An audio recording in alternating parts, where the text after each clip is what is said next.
y'all saw how we could visualize heat directly with FLIR. FLIR showed things that were hot as bright white, things are cold as cold blue. But there's another way we can actually visualize changes in air.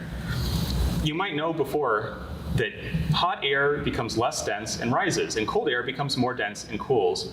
But it also actually changes how light interacts with the air.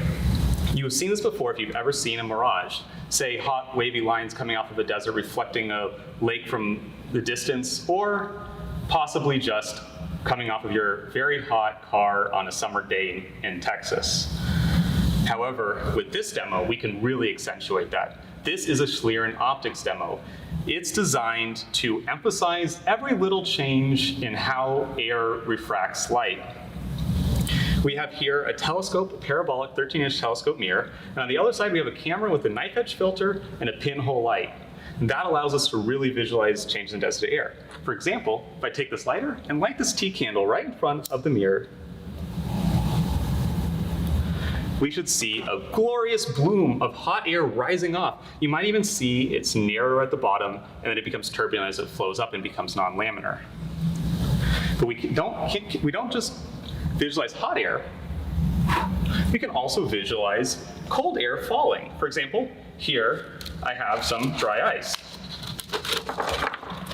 If I take a chunk of this dry ice, which is just solid CO2, and I hold it in front of the mirror, you should see cold air sinking off of it. Now, dry ice is pretty cold, but I have something even colder. So cold that I need to put goggles on for safety. In this second styrofoam cup, I have liquid nitrogen, and this stuff is very cold. If I come over here and pretend to pour out a little bit, or not even pour out a little bit, just the cold air on top, you'll see, ooh, I actually did pour out some of it there. You'll see cold air falling out of the cup.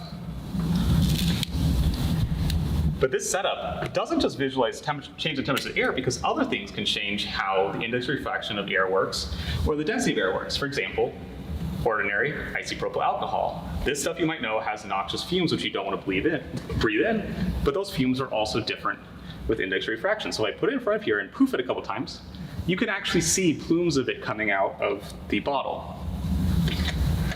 This sort of demo in the real world is actually used to visualize, say, hot air flow through a building, or other things like shock waves around supersonic jets. But in here, we can use it just to show some cool stuff. I hope you've enjoyed this demo.